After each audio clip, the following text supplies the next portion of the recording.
I'd like to call to order a special meeting of the Frankfort Plant Board on June 13th, 1 o'clock. It's a special meeting via Zoom. Madam Secretary, would you call the roll? Member DeLong? Member Cuban? Here. Member Mason? Here. Member Snyder? Here. Member Dutton Mitchell? Here. And I'm sharing my iPad here with Hans. He's sitting next to me. So, okay, we got two items on the agenda. The first item is to discuss an issue that we had at the last meeting that we want to give everybody time to think about and look at some information. And that is what we want to do for the salary policy for fiscal year 23-24. We've at least got two options. One would be current policy that we have, which is a COLA for everybody on July 1st and a 2% midpoint. The second option would be doing the 6%, and we picked up the 6% from what state government was doing. Other entities, local governments are doing some different things, and then do a smaller midpoint, maybe also in July, no midpoint in January, and then also direct staff to do a review on our salary options as our current policies effective, entry salaries, and so forth. And then option C would be anything else anybody wants to propose. So with that, I'll just open it up for any discussion. Anything anybody wants to ask, discuss, throw other options out and see where everybody wants to go. Yep. Mr. Mason. I want to propose a 5% across the board pay raise. That's it for the year. And I mean, I've looked at some other information. I think that's sufficient. I mean, when you look at, I guess some of the historical information and stuff, that seems to be fair, and that's above. You said the COLA is 4% right now. Today, the U.S. Bureau of Labor Statistics today released earlier in the year it was 6. Last month it was 5.1, and this month it's 4.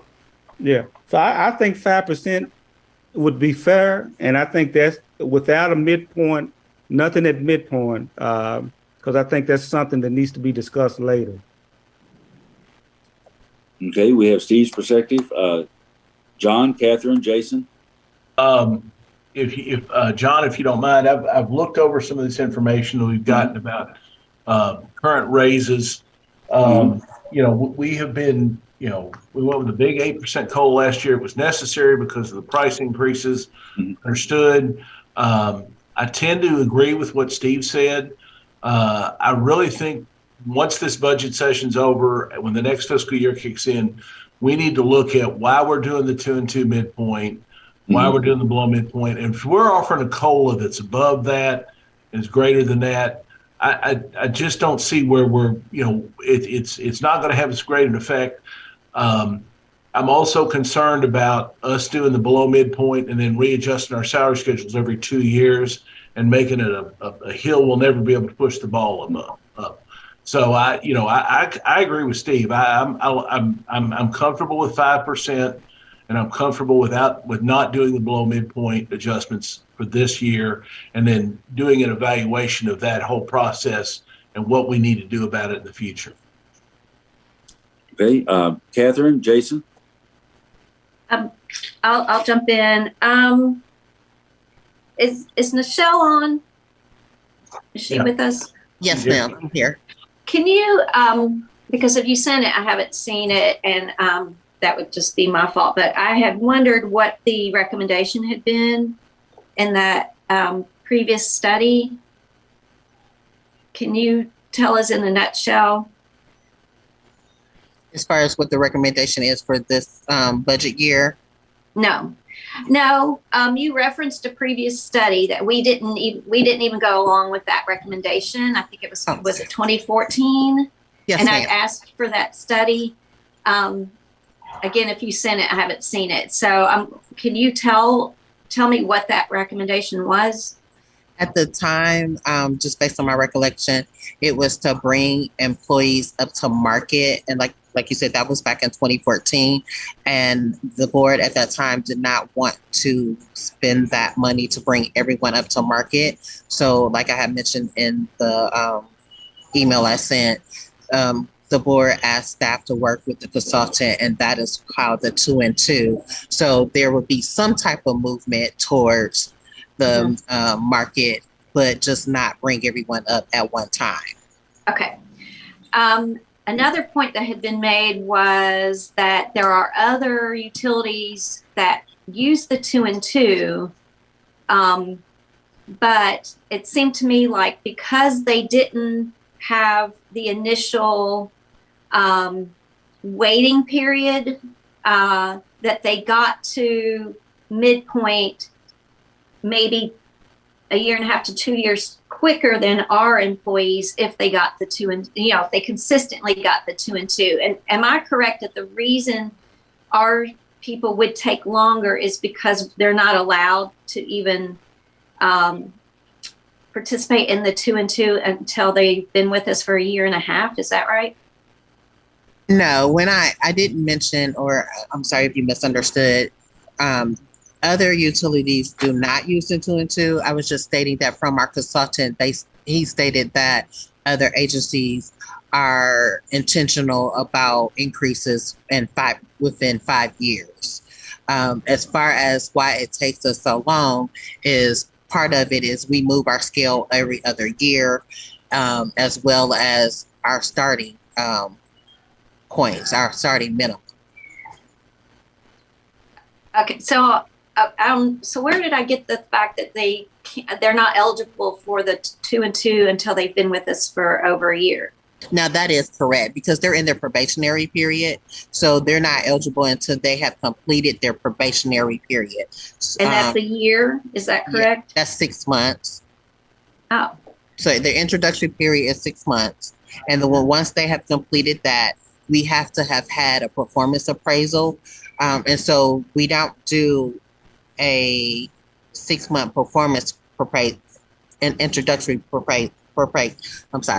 performance appraisal for them, because they get one monthly during the introductory period. So then they have to wait another 6 months to get the next performance review? Yes, because we're always 6 months behind when we give the 2 and 2. It's based on, so when someone gets the 2 and 2 in July, it's based on the July. It's like based on the July before the year before. So July 2022 to December is when someone would receive their performance appraisal 2% in July of 2023. Okay, so effectively it's a year after they've started employment. Yes. Okay.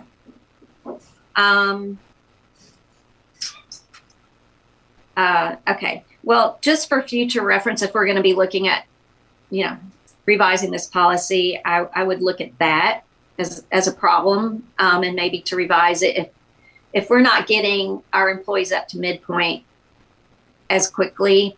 And I think that's one factor. Again, if we're moving our scale, which I assume is a good thing, more often than other utilities, then I guess that would be the other factor and not necessarily a negative factor. I do have a problem with, well, let me ask this, and this is a really basic question, so I apologize, but everyone would get the COLA, like the 5 or 6% or whatever we agree on. Yes.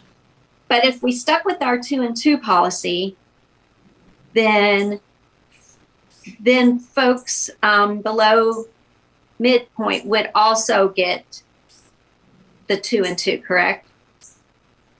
No.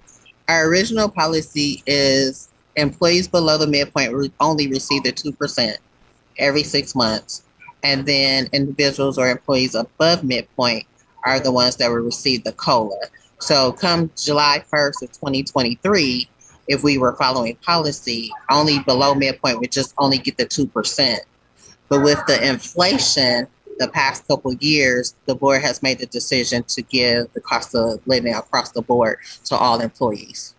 Okay. Okay. Well, I just want to make sure, clearly I wasn't on the right track. So given that, I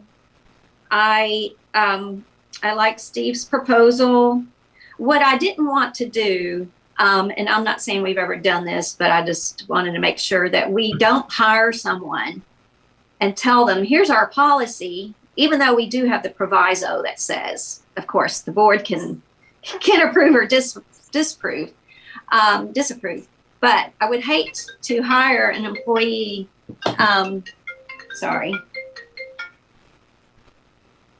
and them count on it and then not get something at least as much. But Steve's 5% is giving as much. Okay, so I'm okay with that. Along with looking at the whole thing. I'm sorry, what, John? It's giving more, isn't it? Two of and course. two. Yeah. Sure. So, yeah. I'm just saying I would hate to hire someone to say, look, this is how we get you up to midpoint, blah, blah, blah, and then us to ever make a different budget approval that gives them less. But this is more, so I'm okay with that. And I do think we have to keep up with the current inflation rate. So,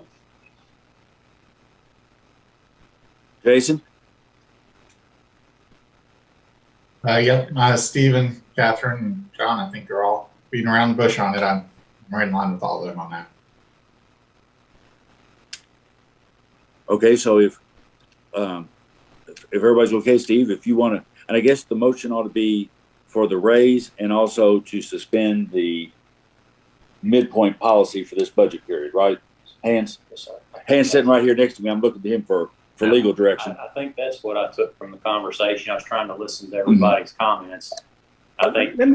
Let me ask you a question. I didn't know that there was a policy. I think it's in our. Is it? Okay. Wrong, so is it in our handbook or policy? Okay. Then I'll make a motion that we suspend the midpoint policy this year and go with a 5% pay raise for everyone On July 1st. On July 1st. Okay. So we have a motion.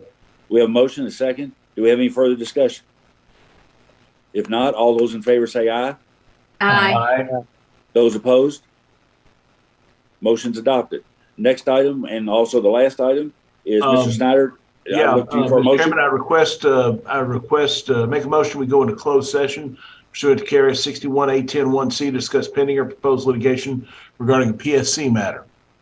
Okay, we have a motion. Do we have a second? Second. We have a motion and a second. All those in favor say aye. Aye. Those opposed? We're going into closed session. David, you all want to tell us as soon as we're clear?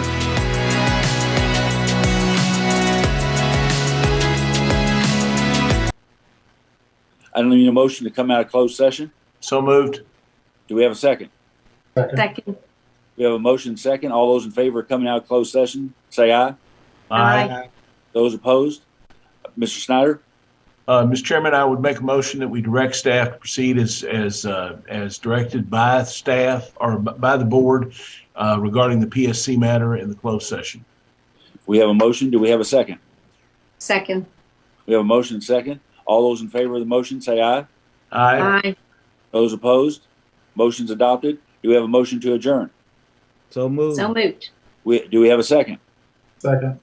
We have a motion second. All those in favor of adjournment, say aye. Aye. Those opposed? We're adjourned. Thanks, everybody. Thanks.